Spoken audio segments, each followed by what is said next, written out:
Hey guys, if you're shopping for knives and gear, make sure you check out the description of the video you're watching right now for links to some great online retailers. There's also individual links for knives that I personally recommend. Thanks!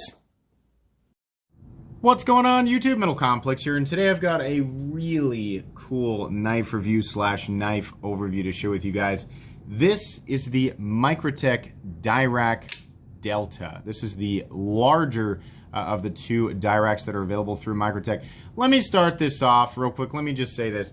There will be links for this knife down in the description. You can pick this up right now. In my opinion, this is the very best OTF design that has ever graced the knife world. I have handled so many OTFs.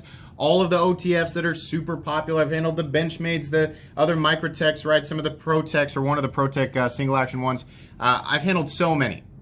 I've got a pretty good foundation of what I expect from an OTF. My idea of value in an OTF is all pretty well laid out and solidified.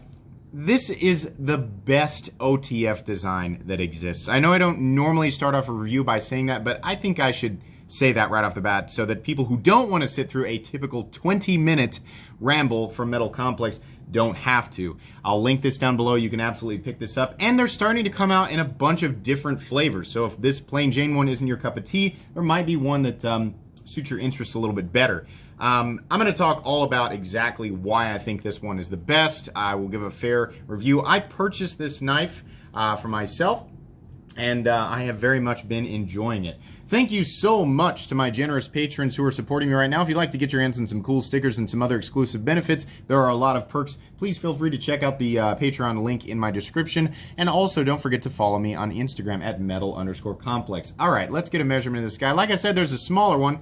This one is much larger. The overall length of the Dirac Delta is actually coming in at, if you want to go by the back of the handle, which I think is a more fair measurement, it's about 9 inches. If you want to go to the glass breaker, it's about 9 1/4. Blade length is coming in at about 3.75. Cutting edge is coming in at about 3.4 inches overall. Let's go ahead and do some size comparisons. You know what? I'm going to start off the size comparisons with the Combat Troodon. I think that's probably a better idea. The Combat Troodon is coming in at almost exactly the same length, which is crazy. I just didn't realize how big this guy was going to be. About 9 inches, 9 1/4 if you want to go by the glass breaker. So fans of Microtech will get a good idea of how big that is, you know, because of the Combat Troodon. How about up against the Ontario Rat Model 1? The Ontario Rat Model 1 coming in shorter at 8.6 inches overall. How about up against the Spyderco PM2? Spyderco PM2 is coming in at 8.3 inches overall. How about up against the Benchmade Griptilian, or in this case the Ritter Hogue? Ritter Hogue is coming in at 8 inches overall. And actually, I'm going to do another extra one here because I've got this one on me. The Microtech Troodon, just the standard smaller version. I can't remember exactly what this one comes in at. I know there's going to be a lot of Microtech people watching this video. About 7 1/4 inches overall to the back of the handle. So there you go. And also coming in at 7 1/4 inches overall is the Spyderco Para 3. The Para 3, like I said, 7 1/4.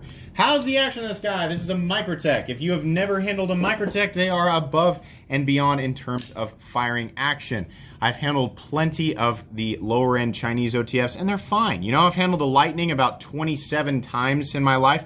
They're fine. If you don't want to spend a ton of money on a Microtech, there are plenty good options out there. But I'm going to tell you guys, as somebody who has handled all of those and plenty of high-end OTFs, there's nothing quite like the feeling that you get from a Microtech. That click and that just the feeling of power, the feeling of the spring tension there's a much more satisfying feeling involved. And what I love about this one is that unlike the Combat Troodon, which has the switch on the spine, this guy actually has the switch on the face.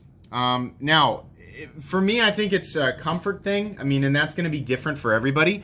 But for anybody wanting to count the milliseconds between, you know, pull from your pocket and deployment, you know, technically, like if you think about where this is attached to your person, when you go to pull it, you're going to go like this, usually. I don't know many people who pull like, it's going to be pinned up against your leg, and this is going to be on the outside of the pocket. So your thumb is already going to be here, so it's just turn and fire. With this guy, you're going to pull, adjust, and then fire, right? So it's just this tiny little thing, but I found that coming out of the pocket, this feels substantially more organic. I've talked about this, you know, with the Benchmade Infidel. The Benchmade Infidel was the first high-end OTF I had ever laid eyes on, and this was years ago. That thing has been around for a long time. I lusted over that thing for so long, and then I finally got it in hand, or I finally got to handle one at a local retailer, and I was impressed because I had never handled anything else like it. And then I handled a Microtech and realized, wow, there are OTFs out there in roughly the same price range that are much more solid feeling, much more powerful, you know, and those things can be in some ways trivial, in some ways more important.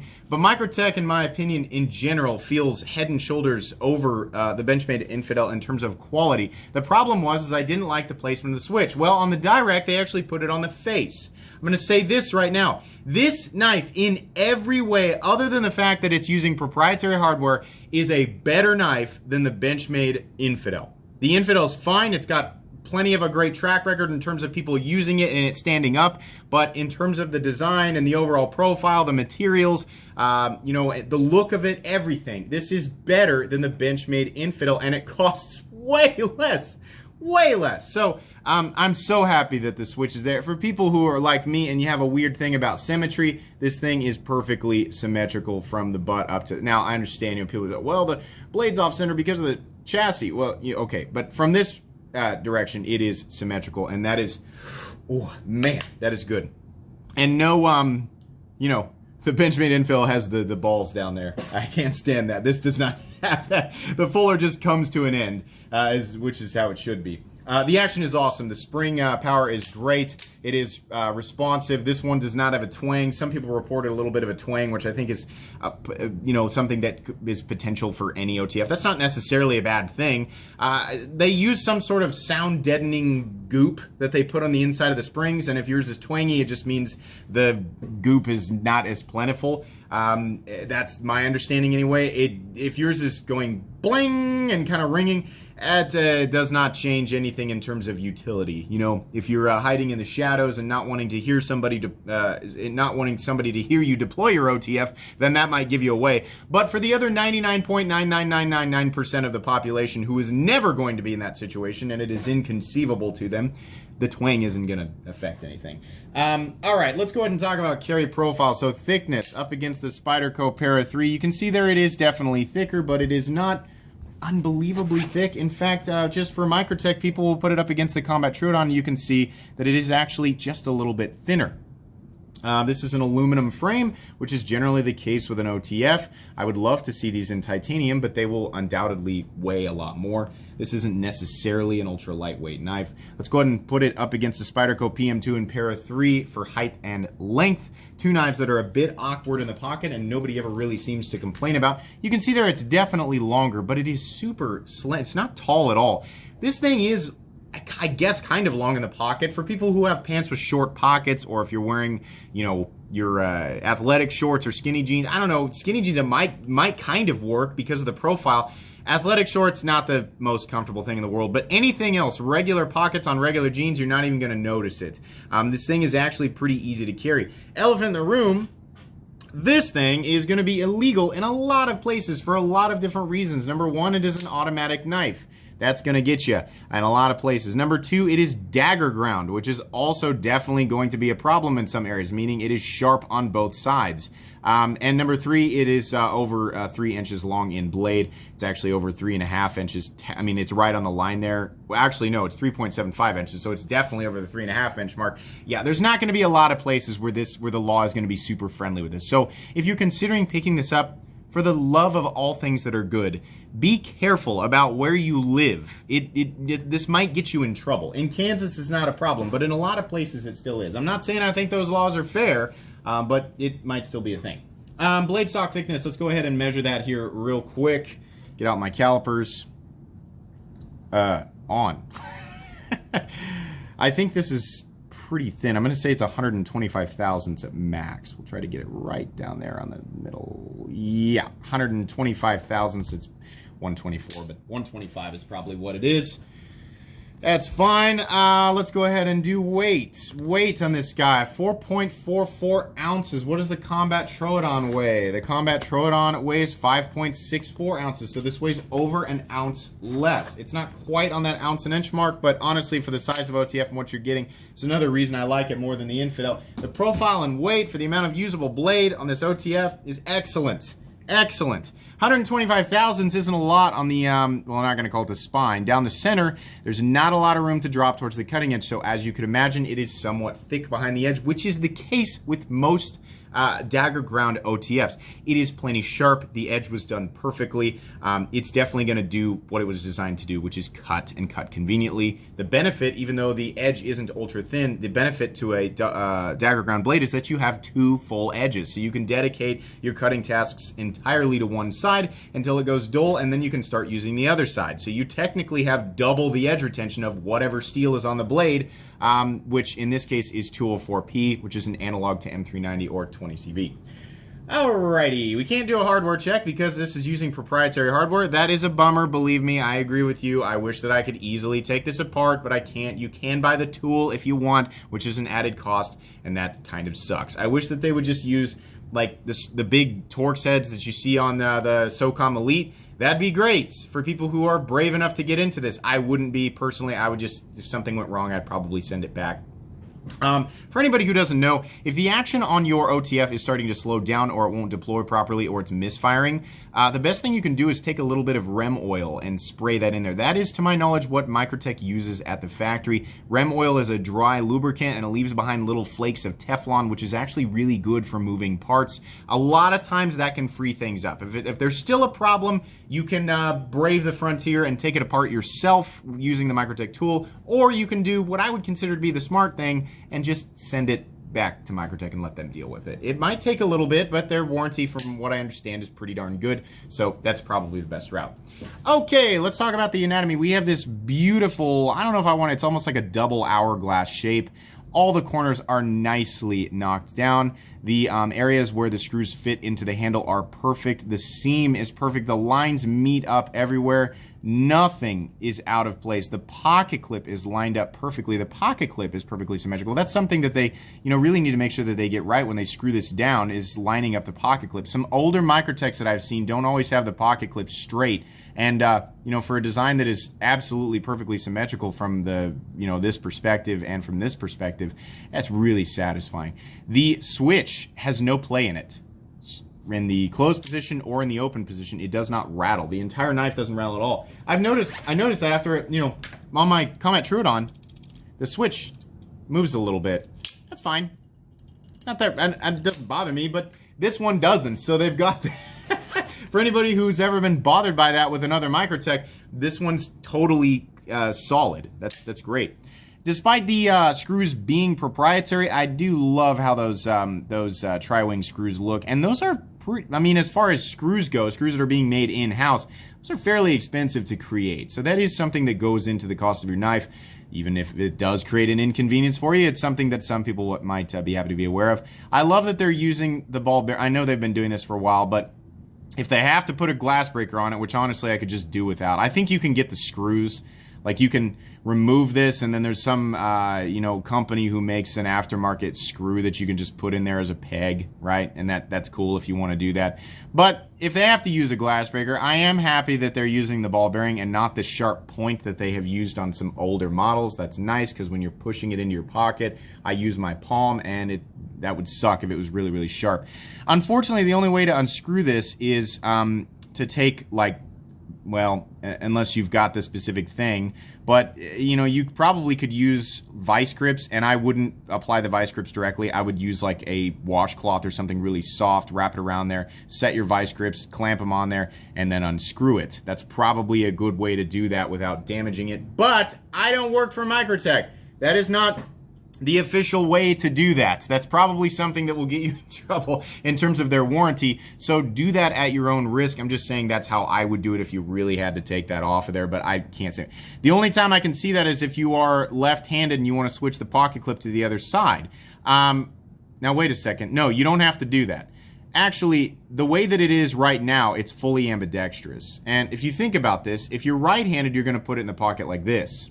If you're left-handed, you're going to put it in the pocket like this. It's already ready to go. So there's actually no reason to take that off. So that's great. Despite this being like, a lot of people say like, oh, it's not ambidextrous because the pocket clip, you have to, you know, switch it and then the pocket clip will be on the side of the face. No, you're left-handed, carry it like this. You're right-handed, carry it like this. It's the same either way, right?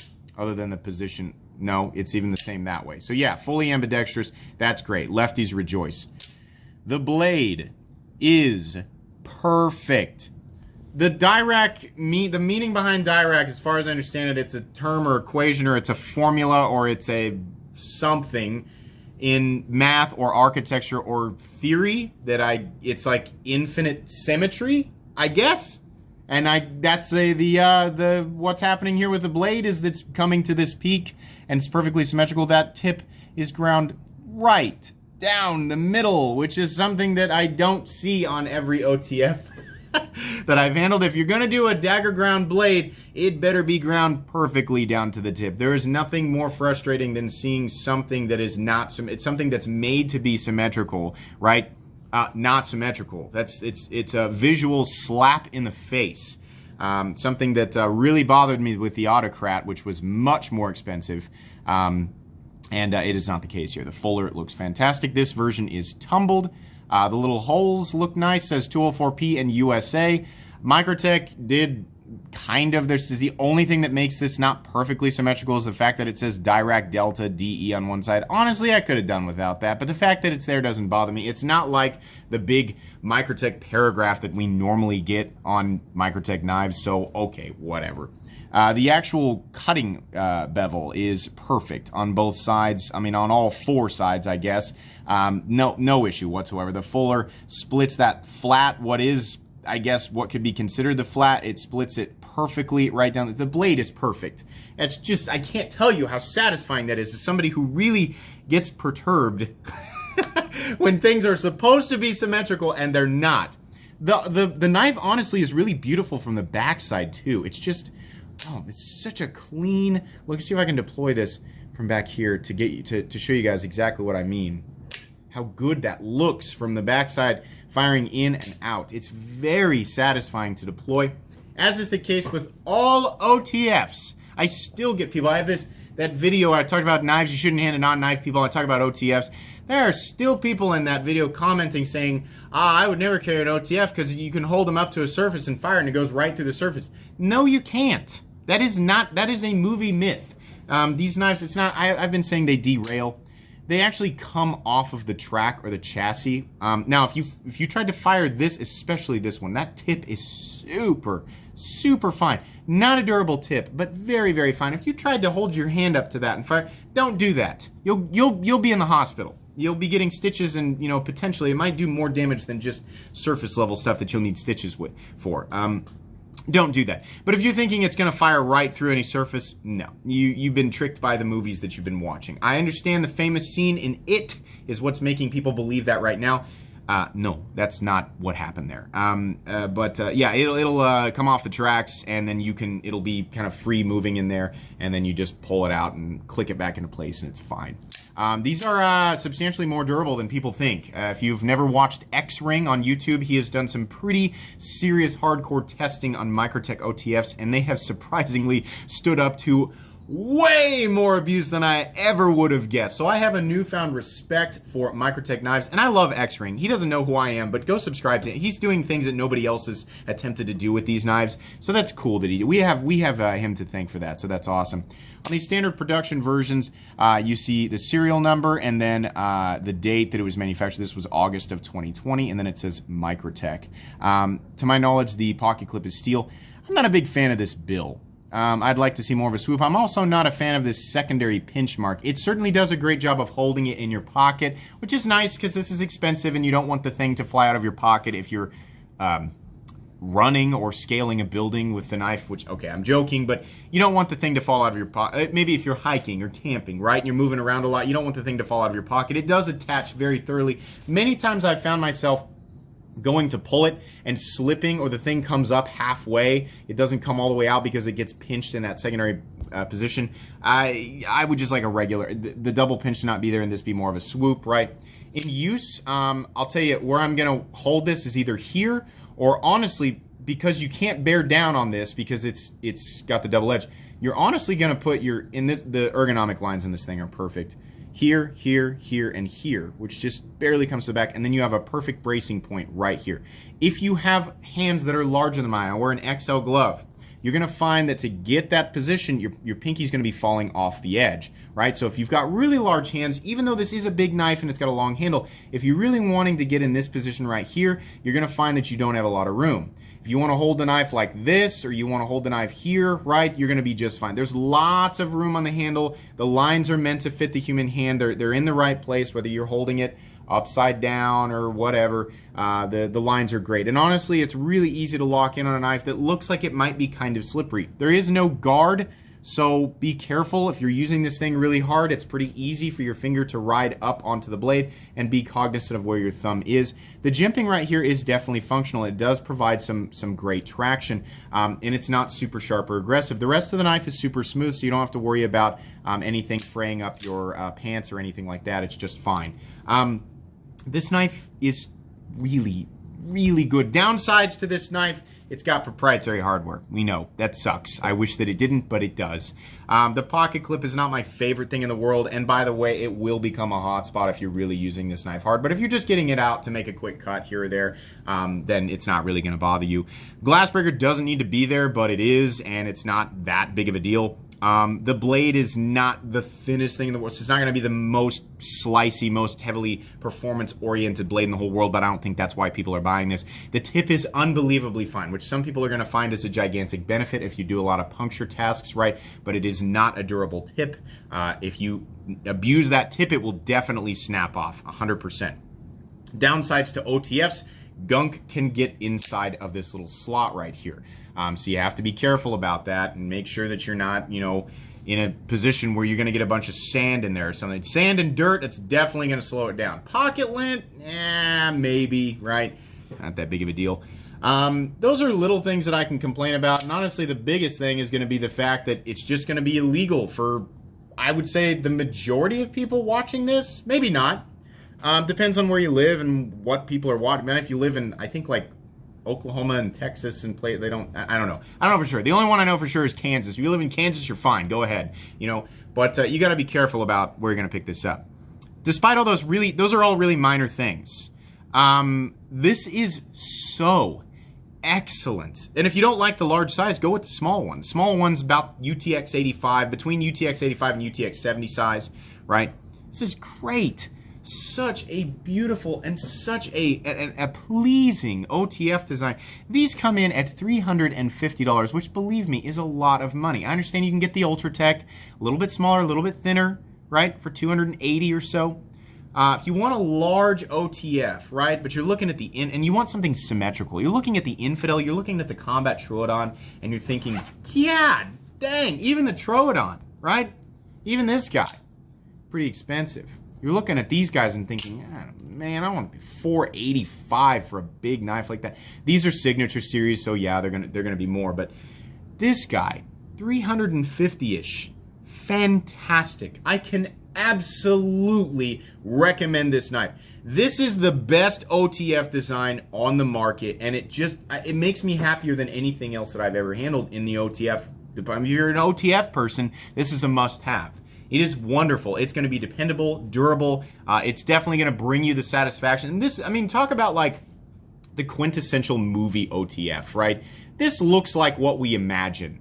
The symmetrical dagger ground, you know, that's it. This takes the perfect form. That's why I wanted it so bad. I looked at the first time I saw the picture of this, I was like, I have to have that. The moment that a plain stone-washed and black one becomes available, I will buy it. And that's exactly what I did. I picked this up at GP Knives. They're excellent. I've got an affiliate program through them. I'll be linking this knife through them down in the description. Check out GP Knives if you just want to shop there, right? It's going to be down there. I'm also going to be linking Microtech Knives in general if you guys want to take a look at Microtech Knives. But yeah, this is going to go on my most recommended knives playlist, and it's also going to go on my favorite knives of all time playlist, because truthfully, it is. This brought me joy. It hit that mark. What's the mark? I don't know. I can't really describe it, but you guys know when you lock into something and you just really, really love it, That's what this was for me. This was excellent. I have very little to complain about. I can recommend this knife. OTF people, you're gonna be so happy with this. And for people just venturing into the high-end world of OTF knives, what a fantastic first one. This or the small one. Really, really great. I've also reviewed the small one as well. It was a custom, but the small one comes in even less. I want to say it's like $280, maybe $260, something like that. Yeah, this is great. I'm expecting the price to go up. Honestly, I wouldn't surprise me if all of a sudden these were $400. So if you're considering this, pick it up for $350 while you can. I'm not saying the prices are absolutely going to increase. I can just see that happening if this becomes more popular. But yeah, what a just an unbelievably great design. I love this. Guys, that's going to be pretty much it for today's overview and review. If you enjoyed this video, please follow me on Instagram. If you enjoyed this video, please leave a like. If you'd like to check out my other content, I do, of course, have lots of videos of knives that are either expensive or inexpensive that I don't like, so check those out. And if you enjoy all my content, go ahead and click on that Metal Complex logo right there and subscribe, and make sure your notifications are set to all because there's definitely more coming. Thanks again for watching, everybody, and have a great day.